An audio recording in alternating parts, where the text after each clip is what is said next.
Baik, teman-teman, sekarang kembali lagi ke dalam course AI Assistant Agent Gemini and Custom ChatGPT, di mana sekarang kita masuk ke silabus 6 nih, dengan judul evaluasi dan optimasi kinerja agent AI.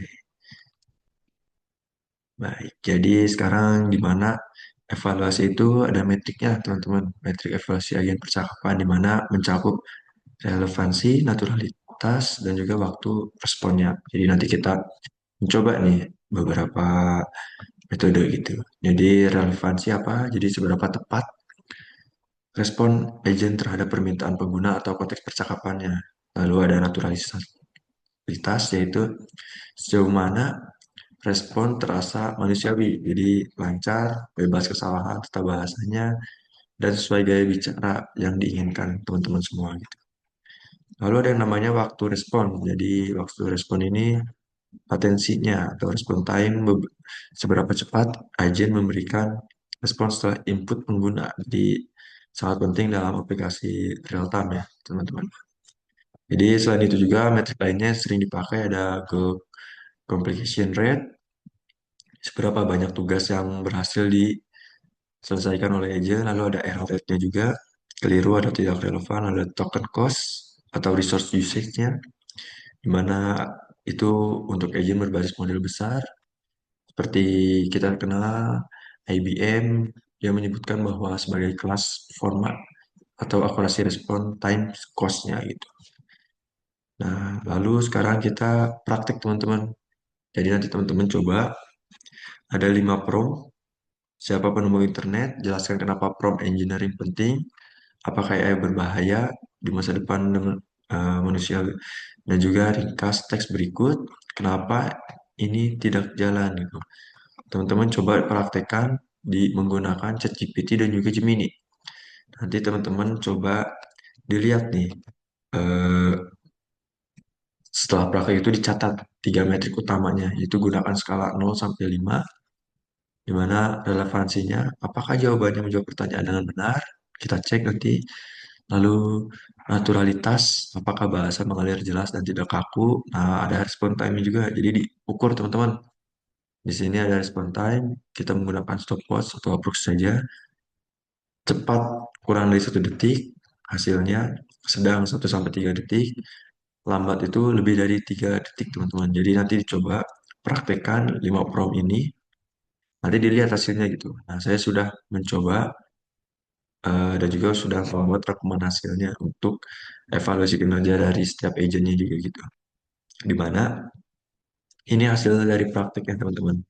Kita lihat dari nomor satu, relevansinya model Gemini 4 menghasilkan 4,4, jadi stabil gitu. Dan model ChatGPT itu 4,4 pas, di mana tinggi tapi turun juga konteksnya kurang. Jadi pemenang pada relevansi pada prompt yang kita gunakan itu Gemini pemenangnya gitu.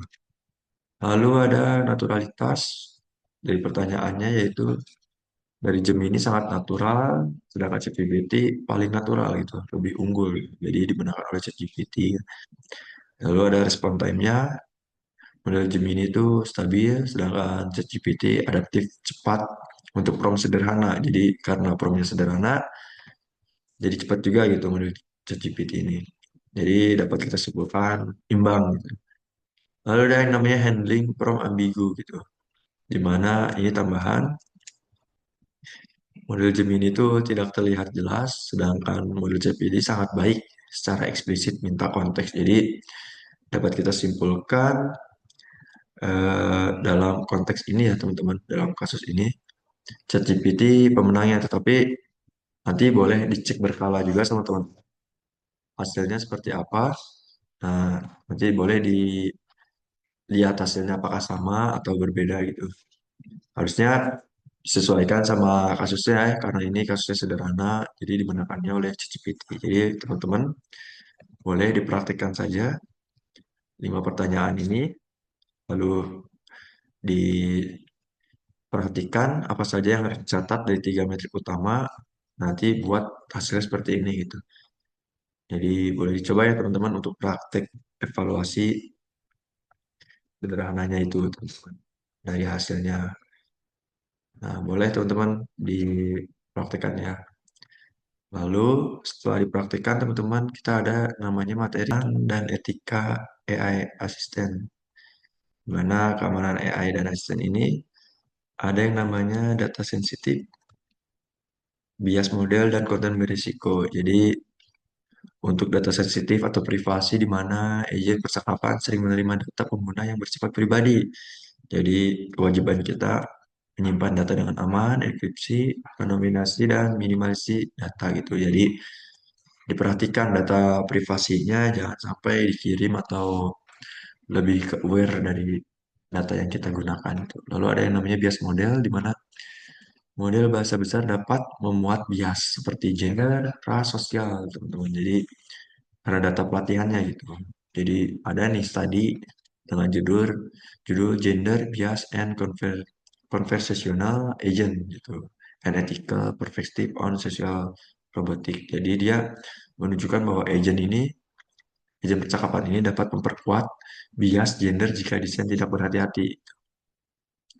Lalu yang ketiga ada namanya konten berisiko dan keamanan. Jadi agent bisa menghasilkan jawaban yang salah atau hallucination itu.